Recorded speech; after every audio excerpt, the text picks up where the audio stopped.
Good morning, everyone. I'm so happy to celebrate with you an opportunity to be and become human in new ways. I loved the launch yesterday with gratitude in Kelly's thanks, vibrations in Jacob's song, the rhythm of Ariel's poem, bodies dancing together. And I hope for you, as well as for me, the experience is joyful and also challenging. So today we're going to start. We have 2 talks with people that are coming from far away via the screen. So let's hope our wonderful tech people can support that to work. Before we start, I have a short announcement, is that I want everyone to think about going to a degrowth festival, June 20th to 23rd. It's going to be in Texas. They've got an amazing plot of land, camping, yurts, all kinds of stuff going on with a great musical lineup. And the organizer actually seeking people to come and do workshops on degrowth. So anyone that's interested in being, even at this late date, you can come in and be part of the show. Look up theawakenedfoundation.org or talk to me. I have propaganda about it. All right, so we're going to start out by welcoming Professor Jem Bendell. He originated the concept of deep adaptation on a paper that has... Oh. Hello, is this Jessica? Yeah. Hey, how you doing? I'm good. I don't think Jem is on here at the moment. All right, should we start with Jessica? Vamos. That seems All right. like it might be the only option. Welcome. Jessica's at the gate. We're going with you. Jessica right. Dempsey is an associate professor in the Department of Geography at the University of British Columbia.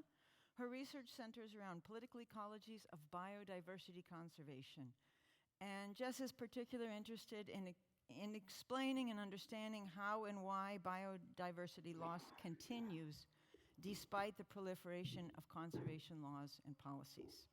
So with this, Jess, I'm going to turn it over to you. We welcome you to share your ideas during 20 minutes. Okay. All right.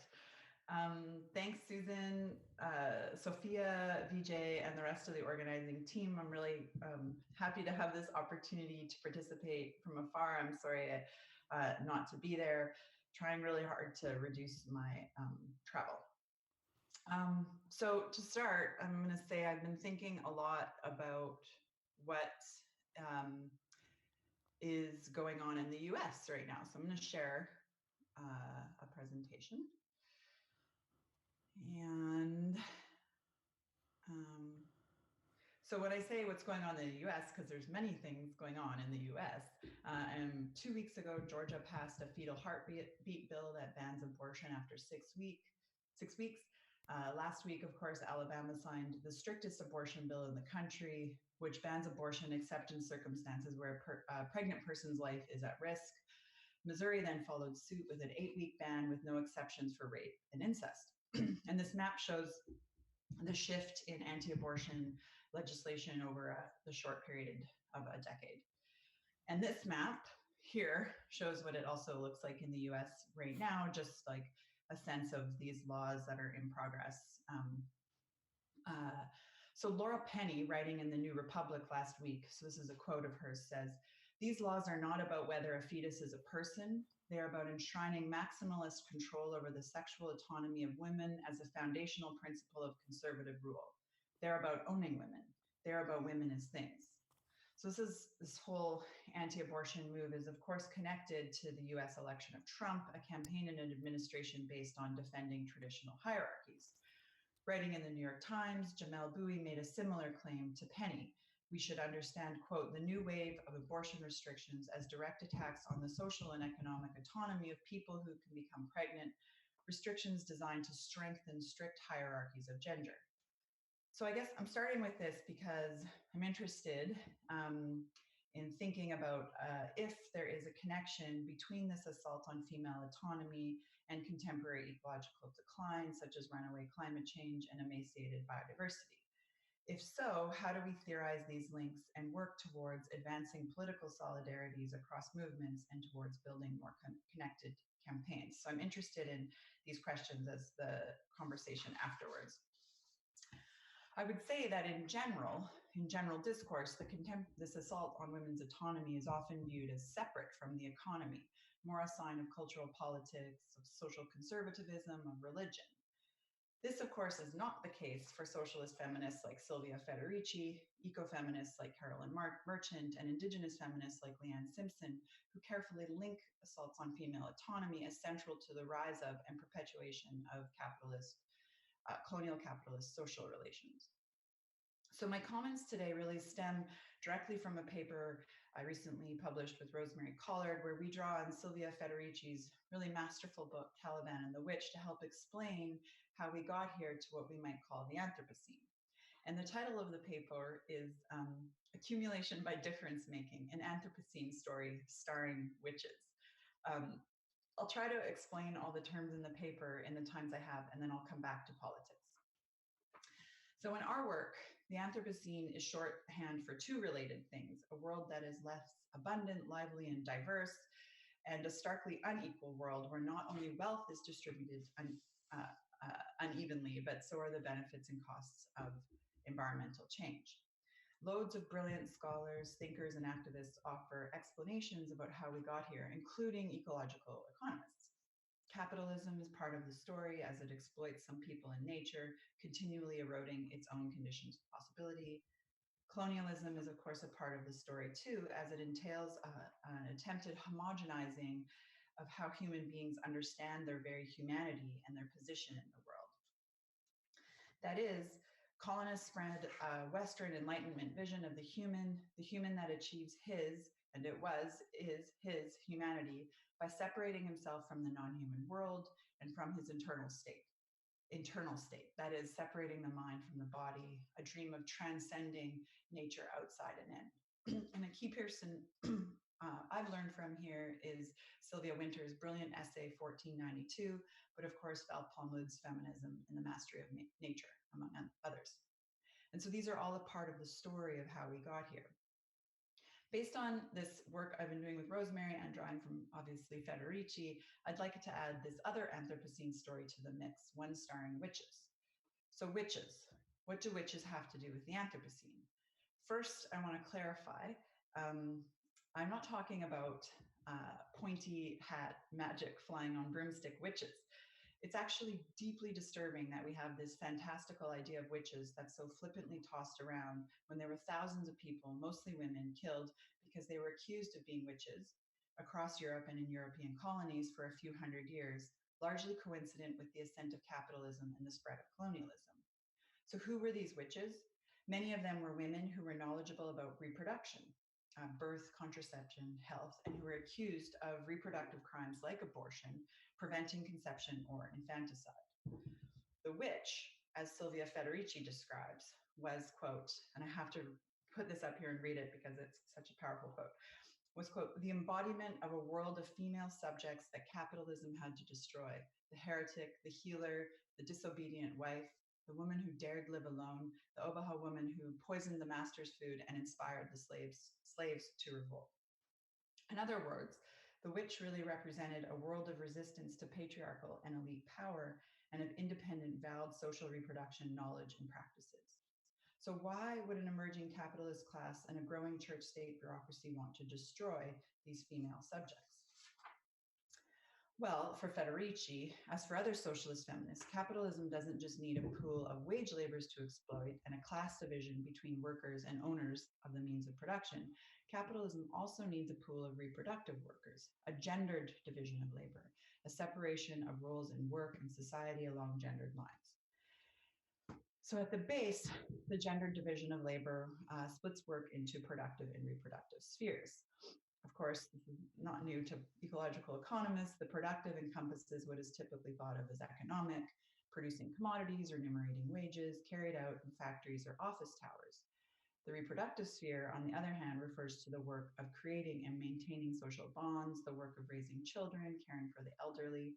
This realm is naturalized as women's work and is largely unpaid, quote, sentimentalized and performed for the sake of love and virtue as opposed to money, as Nancy Fraser describes. So why does capitalism need this reproductive realm? Well, tons of reasons. A big one These reproductive labors not only bring future workers into the world and raise them, but also provide all the daily necessities that refuel those workers: meals, cleaning, nursing back to health. And this is especially an issue if you have a labor shortage, like after the Black Plague, for example. Federici's history is a long history back to the Middle Ages. After which point, the Black Plague, the states and elites in Europe became obsessed with population growth. How do you make sure the population will grow? You consign women to the home, decriminalize rape, criminalize birth control, prohibit abortion, make women financially dependent on their husbands by not allowing them to work, or allowing them to work but forcing them to hand their wages over to their husbands. And these were all reforms that occurred in Europe in this long transition to capitalism. These reforms really tied women to reproductive work, work cast as non-work, done without pay or very low pay. Women's work became a natural resource available for all, conducted out of love or maternal duty. Women become the commons, Federici writes, crucial but devalued. So now, one of Federici's main points in The Caliban and the Witch is that the witch hunts violently imposed this hierarchical gendered division of labor. Those cast as witches were resistors. They had power over reproduction that the state, science, capitalists, and the church wanted to wrest from them. The threat of the stake for so-called witches, Federici argues, did not only make these women fearful, but stretched into the intimate corners of social life, a violent anchor to this growing gendered division of labor. So why does this matter for the Anthropocene? Because this devalued reproductive realm, cleaved off from productive work, doesn't just include women's work. Nature is a part of this realm, and much of the work and people who are racialized and colonized. And so this is a bit of a spin off of Maria Mies's iceberg model of capitalist patriarchal economies. Most of nature, as you all know in this room, is not priced, and none labors for a wage. And nature is devalued, seen as lacking in sentience, lacking agency. And yet, of course, we know nature is working sophisticatedly, beautifully for itself, for us, for capitalism all the time, pollinating, filtering, and cycling water, moderating the climate. So the socio-ecological reproductive sphere is devalued, but remains absolutely necessary to productive capitalist accumulation. As a result, the productive and reproductive realms exist in a contradictory relationship, one that tends towards crisis, towards the Anthropocene. And again, this is a story that's well known and told in ecological economics. The productive realm really erodes the reproductive realm, siphoning off energies and materials for free. Environmental harms are also downloaded onto this cheapened or sacrificial reproductive realm. Think about the sacrificial mother trope, which absorbs the harms generated to make profit in the productive sphere. So I'm sort of done all of the terms except for this final one, this concept of accumulation by difference making. In the paper that Rose and I's, alongside, of course, many other feminist, Black, and decolonial theorists of capitalism, we argue that as important as accumulation by dispossession, which is Harvey's term, David Harvey's term, is accumulation by difference making. That is, gendered, racialized, colonial, and anthropocentric hierarchies make both accumulation and ecological crisis possible. The division of production and reproduction renders a vast group of people, non-human beings and activities and their spaces as devalued, cheaper, to use Jason Moore's term, or sacrificial, which is a term that is used by many, but Naomi Klein sort of made it famous in that fantastic lecture, that Edward Said lecture, Let Them Drown. This difference making helps maintain the upward trajectory of the hockey sticks graphs that characterize the Anthropocene, because the people and beings in that devalued pool are really carrying the burden of emissions, toxins, and losses that are piling up under the graphs.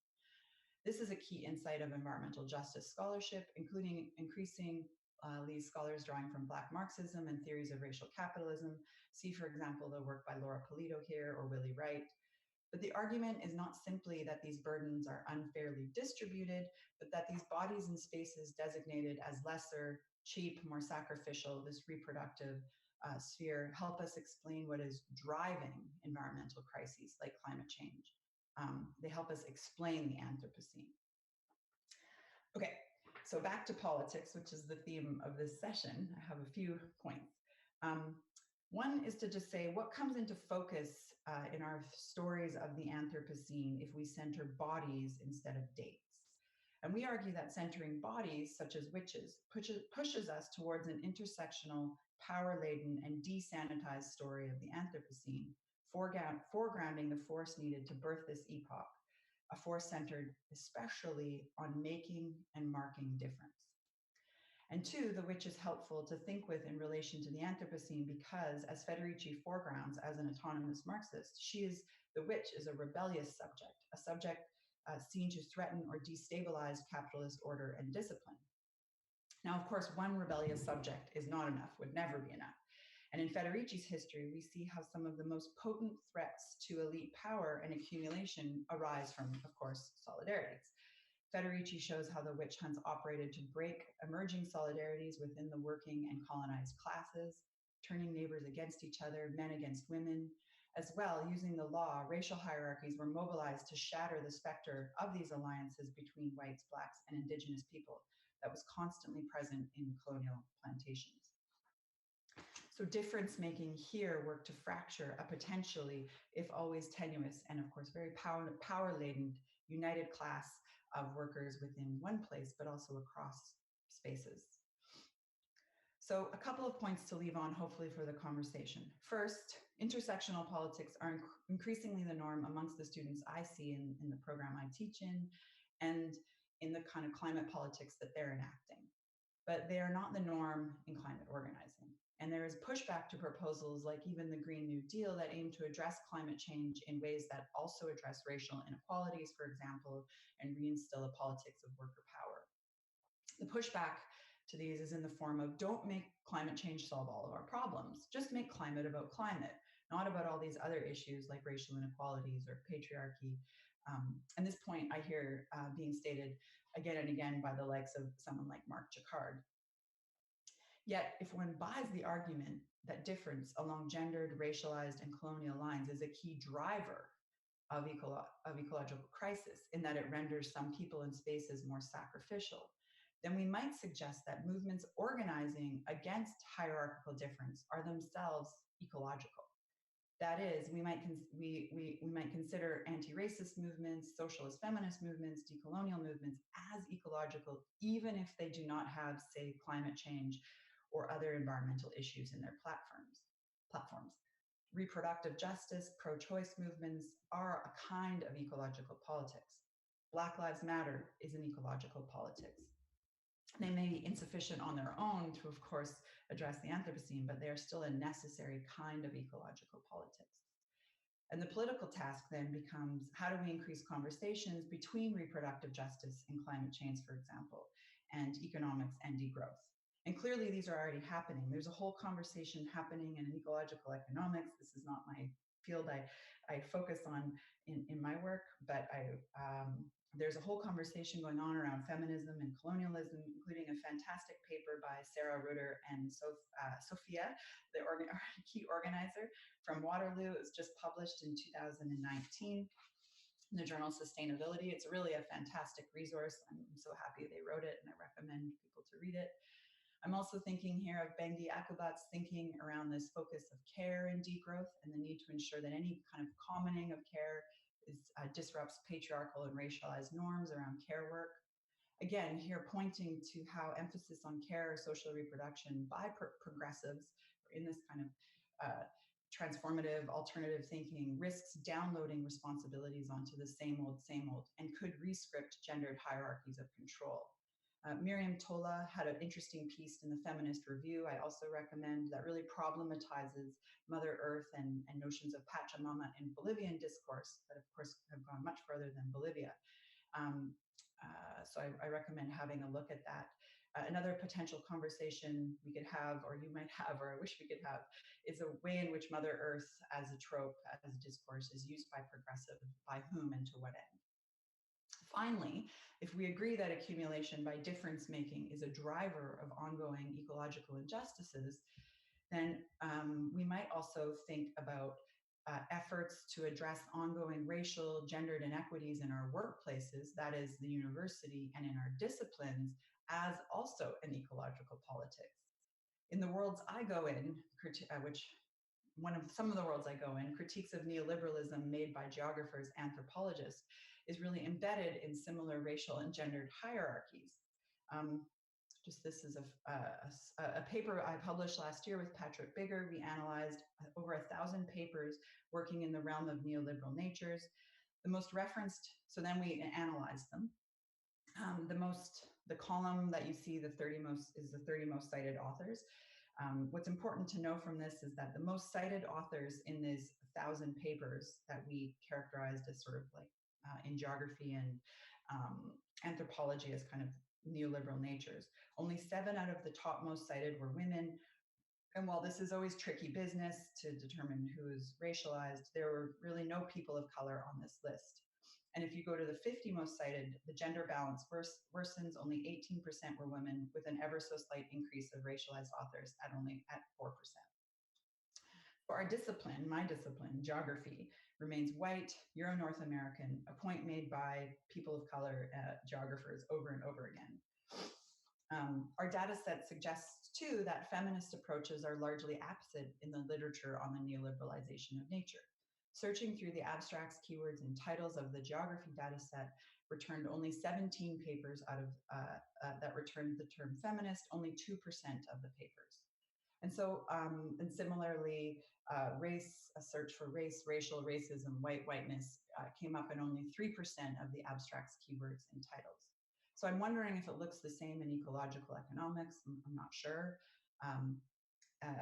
Feminist, and people of color like Laura Polito, Ruth Gilmore, Catherine McKittrick, compellingly argue that the whiteness and maleness of the discipline, a justice issue, of course, in its own right, also narrows the analytical visions, restricting the kinds of questions and answers found. And so in our line of work, academic, we often think we should spend our time politically addressing injustices out there. There's loads of work to do in our departments and our disciplines. And I'm suggesting that this focus on so-called like equity and diversity issues, on issues of ongoing whiteness in the academy, for example, is a necessary, but of course insufficient part of the fight against the Anthropocene. Again, this is like saying that these efforts to kind of disrupt hierarchical, gendered, and racialized norms are an ecological politics. So thank you, that's everything. It's very strange because I can't hear anything that's going on in the room, so I have no idea what's happening. Wonderful. Thank you, Jess.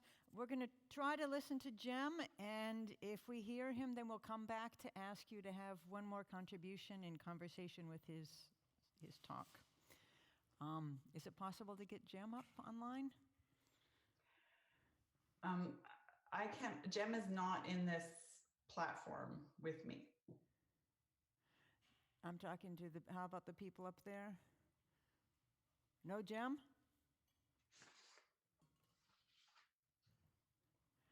All right. It looks like we have no Jess. Are you still there? Yep. Okay, good. Well, it looks like we're going to get to have a conversation with you, which I think is just wonderful.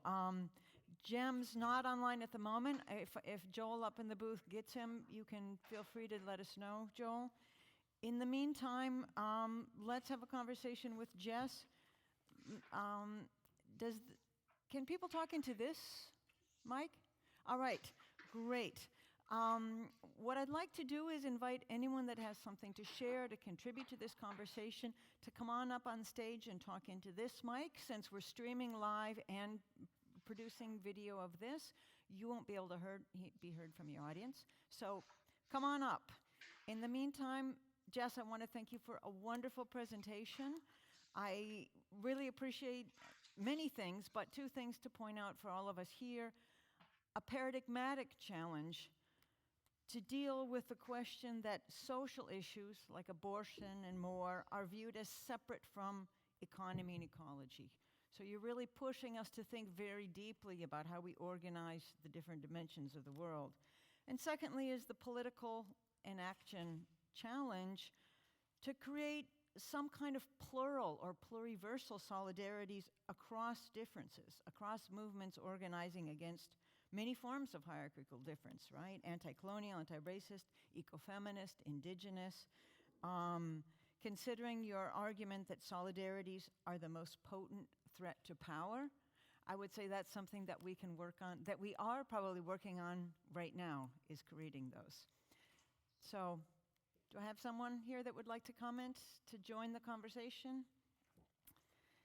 Come on up and maybe you can introduce yourself. And Can these mics be used as well? oh, Ask them back there. yeah, Should I use that one? just speak here and see if it works. Are you hearing me? Yes. now. Yeah. Yes. Okay, my name is Michelle Friend. I'm at George Washington University. I'm in the philosophy department. My father's Anthony Friend. He's probably known to a lot of you. He's been working in ecological economics for a very long time. So I just had a quick question about this notion of witches, and you said that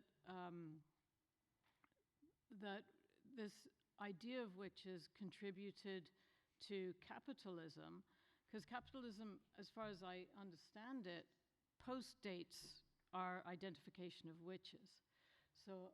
So is it that the identification of witches as a substrat of society that should be shunned, was that something that enabled capitalism, or what is the relationship between those two things? Okay. Yeah, that's a big question. I mean, Federici's book is really like an attempt to answer that question. But in short, she's really,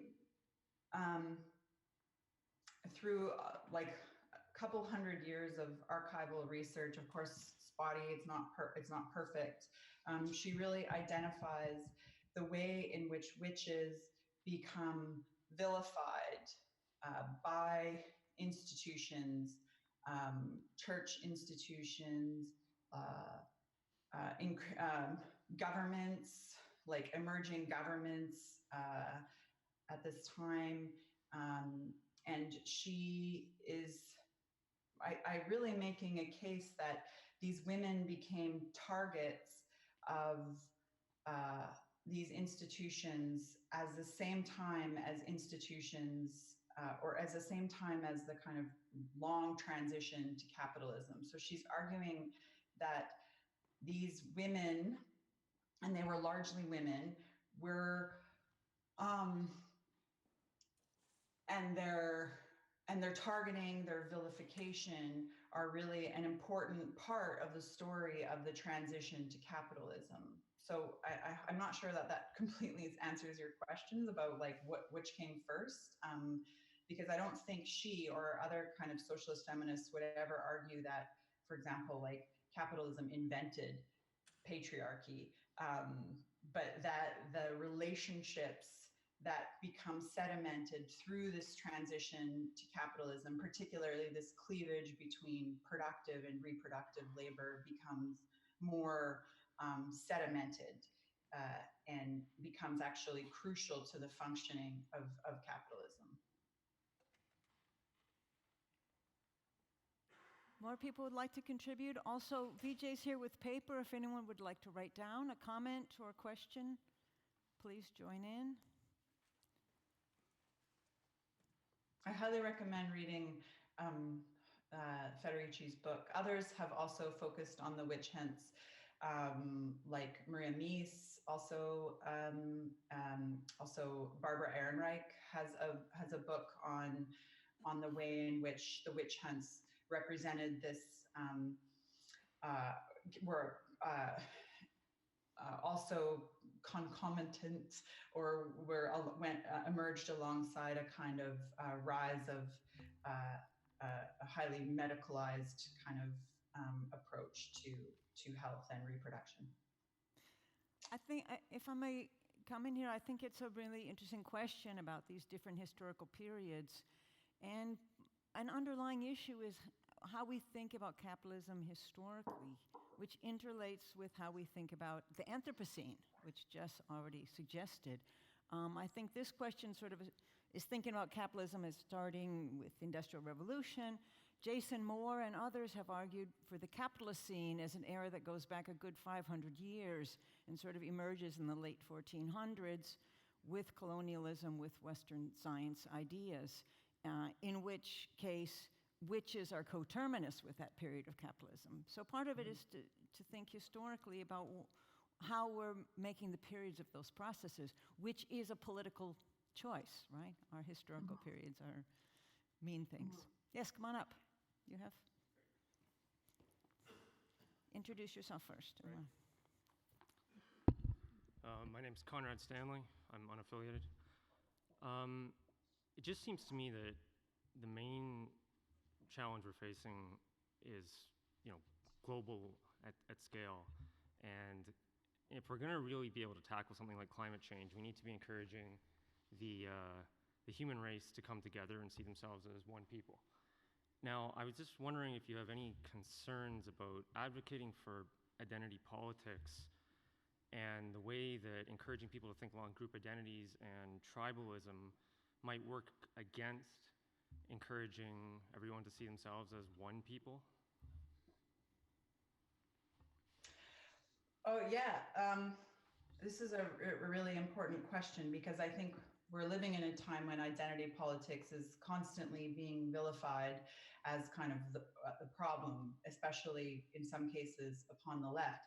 I really look to someone like Sarah Ahmed here, feminist theorist, who argues that actually capitalism is already identity politics, right? Like it's already relying upon these hierarchical differences that sort of turn some into what she calls like helping hands, right?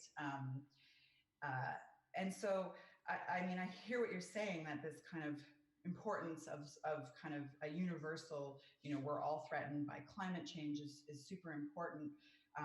But there's also, at the same time, a real problem with the way in which the universal has been trotted out over centuries, right? Sort of this assumption that there is a kind of a sort of one kind of human, right, has been central to like the advancement of all kinds of oppressive regimes. It's the idea of the sort of rational man was like a part of the advance of colonialism. So I think I understand what you're saying, and that there's but I think that people advocating for the rights of their autonomy, say in the case of this anti-abortion legislation, or people advocating on advance of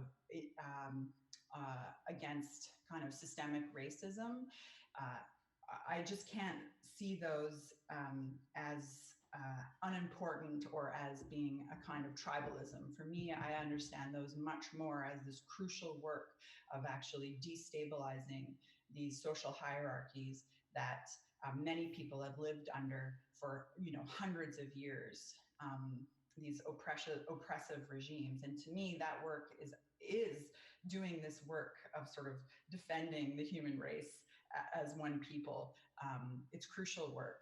And I really worry when it gets labeled actually as identity politics. In my view, I think that's part of the problem actually on the left, is to see these as separate, as though people struggling to see their labor recognized, to become visible, as though that is something unrelated to the economy, or to like the building of new worlds that we need. Okay, thanks. That's really great. I guess my only follow-up question is, I agree with a lot of what you said there. My only concern is it seems to me that the more the left pushes identity politics, the more it's driving the same identity politics to rise on the right. And we see that with the U.S. election, with white supremacy. And so I sometimes wonder just if maybe we're working against. I hear what you're saying, but I also feel like we're blaming the wrong people in a way, right? Like, so why would we say, that an emergent feminist movement, and of course there's all kinds of feminism. I think we would want to be careful here as well, right? I mean, there's like lean in feminism, but then there's also a much more sort of socialist feminism, and that is attentive not only to issues of, the glass ceiling, but also thinking across intersectionally, I guess, and also thinking about the nature of the economy. So I think that there's a lot going on here, but I think we don't want to misblame these movements and a rise of these so-called identity politics, as though they are to kind of be blamed for the rise of Trumpism. Yes, come on. Okay, thanks very much. Yeah. Conrad, I think your question is really crucial for all of us. Thank you for coming up here. I've been thinking about these same issues. We all need to join together to deal with these environmental issues.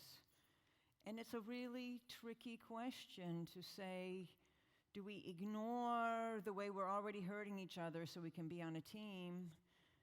Or do we ask whether discriminating and hurting indigenous peoples and other non-European people, burning witches, denying women health care, is somehow making it difficult for us to unite together, right? Which comes first? Should we unite even though some of us are getting hurt by others? Or should we put that aside because uniting no matter what is more urgent? That's a really important question. And I'm glad that you brought it, Conrad, because I think many of our conversations are trying to figure those things out. All right, we've got another contribution. Thank you. I think that those mics probably do work, and it's kind of strange to be coming forward to the very stage and asking a question, but I don't know if you can see Jess. Can you see us? I can see you. If I we're can see here. anyone who goes to the podium.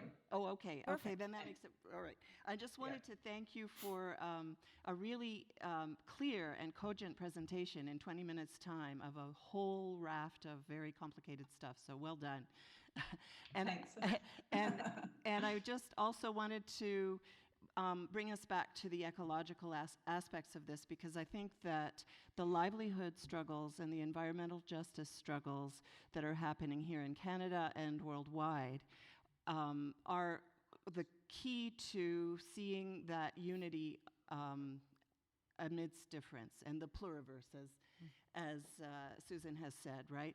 Because the way in which people are feeling the brunt of climate change, and also on the production side, on the extraction and the damage to the environment from extraction, and also on the consumption side with the effects of overconsumption of inefficiently produced goods, and the implications of that globally.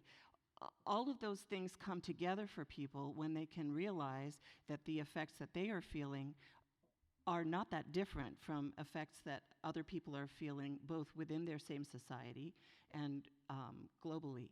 And I think that the feminist piece is also crucial to that shared understanding, because women are half the population. And when we see the way in which women everywhere are differentially affected by climate change, then it becomes a point of entry to building those bridges. And it's not about identity politics, it's about sharing a livelihood struggle. I don't know if Leah Temper is here, but she has done so much work on the Environmental Justice Atlas, which shows all over the world where these things have come to the fore, where the politics of environmental justice is leading to movement building, and the stories that are told on that map have so much in common, right? And I'll just say one other thing, which is, I am leading to a question. Do you think that here in Canada, because we are both a fossil fuel producing country and an over-consuming country, and because the histories of colonialism in Canada are still so ever present, but yet there is a very exciting Indigenous resurgence happening now that is inspirational and is leading the way for political change. Do you think that puts Canada in a special place of responsibility and also of maybe attention compared to places like Germany, where there's a strong environmental movement, but they don't have the roots that we do in all of these different sectors and struggles, So I'd like to hear what you think about that. Thanks. Well, just to respond to your last. I'm Ellie Perkins. Point. I didn't introduce myself, sorry. Oh, Ellie, yeah, I've seen your work. Yeah, thanks. Nice to see you and meet you in person, sort of. This is fast. I think this is a really interesting question, and around the role that some Indigenous nations are playing in the opposition to extractivism. And I think you're right. It is a very particular site of politics that we need to think carefully about, as in particular as settlers. I think living in Vancouver, where some of the primary opposition to the Trans Mountain Pipeline is led by the Tsleil-Waututh Squamish nations, and I've been thinking a bit about how much we rely on these nations to do this work again, of protecting this so-called the kind of socio-ecological reproductive sphere, and what responsibilities and we might have to supporting this work, and going even to the financial side of things. Like I worry in a way how much the movements in Canada are actually looking to Indigenous nations to do this kind of opposition to extractivism, and the way in which, for example, like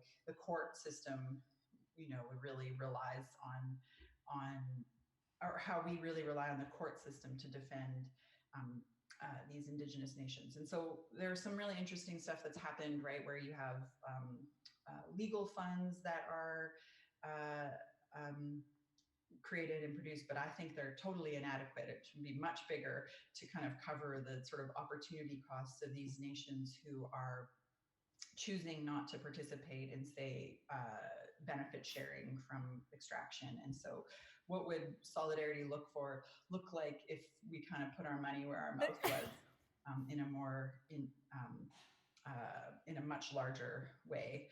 I don't know if that helps or if that answers, but I do think you've raised a really important point. And just on this point of solidarity, and a piece that I really found useful is Laura Polito has a piece in Environment and Planning E, came out last year, that's about Black and Latinx movements and how they're starting to really talk and build sort of commonalities in those struggles.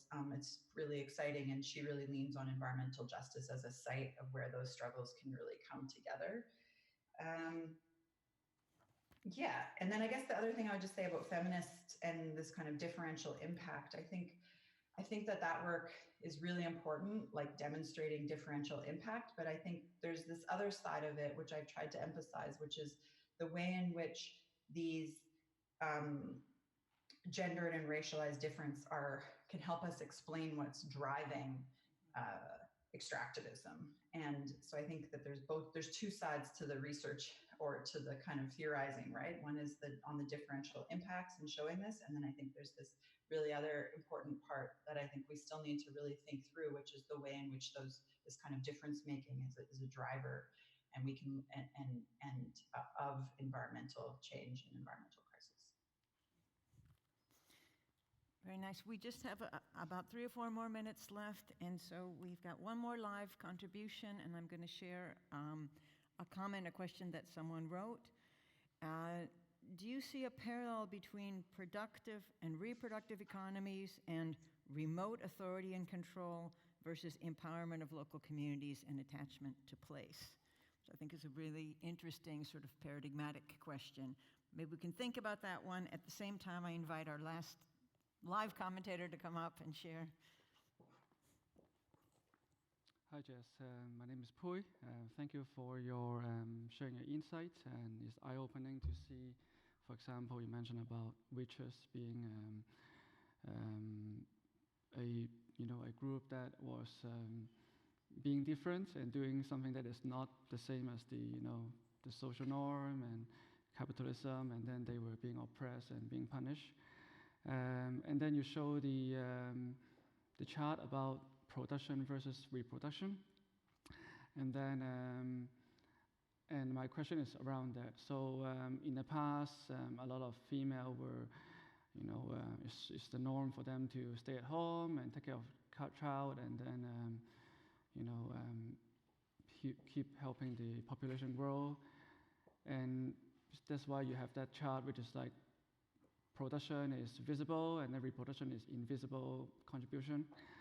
And now, speaking of like economics, we are in this society that it is not a normal. In fact, it's pretty often that female, both husband and wife, come up to work, and then if they have kids, they will go to daycare, for example. In that case, companies or government would be happy because that boosts all the GDP, that both the husband have making money, the wife is making money, and then daycare is making money. So like my question is, that is kind of because of the system of the capitalism. We try to maximize the GDP in country-wise. Obviously, that is, I'm not saying it's good or bad, I'm just saying that is the system. My question would be, do you see that is a more, like, how do you see the way it is being monitored right now? Like, the measurement. Is it a fair system? Is it normal? Is it good? Or is it, what is your ideal way of, taking into consideration of the gender equality, but also sustainability-wise? For example, do we, like, if you take one step more ahead, then do we necessarily want to maximize the GDP? Is GDP the only measurement we can take a look at, or is there something else we can look into? But just kind of, this is the general picture I'm asking. Thank you. That's a great question, and it's not really one I'm capable of answering. I would look to people in the room, actually, who would have much more things to say about what kind of measurements would be best. Clearly, GDP I'm not a supporter of, but I would really ask people in the room to take up this question with you. And I just wanted to say that this point about the parallel between productive and reproductive with distance and local, was that the comment? I think it was. I think that's super interesting, and one of the things that I think happens, and this is related to kind of difference and difference making, is in the way in which global capitalism allows for the displacement of its effects onto other people in other places, right? So I think in the paper, Rosemary and I call it death-dealing distance, because playing off of Ruth Gilmore's concept of death-dealing difference. So I think there's something really important about these kind of the spatial distance of the economy that is important, but is not separate, of course, from the work of difference. No one's there. That's good. No, that's right. Okay. Thank you very much. Thank you all. I really like Hui Ling's last commentary because it brings together with some of the things we were talking about yesterday, which connects the history of sort of pulling women out of a more integral life ways, and so they become more responsible for reproducing labor day by day and through generations. And the other piece of it was actually pulling men out of integral reproductive life ways, and so they put all their energies into production. And one of the responses, so one of the ways to lure men into this is to connect more power and prestige to the production. And a response which Hui Ling was talking about was this recent idea, well, let's just put women into production too, and then they can get all the power and money that men are getting, right? And obviously, in terms of climate change, in terms of social reproduction on either end, that's catastrophic, exactly as Hui Ling described. Man's earning money, woman's earning money, daycare's earning money, carry-out's earning money, everyone's earning money, it's good for the GDP. But in terms of human health, relationships, and environmental health, that's not the short answer to the women's reproductive issue either, right? So it's a whole scene. So I'm really happy to see these different conversations coming together. We're just at the end of our time. Thank you for sharing a whole hour of your rich conversation now.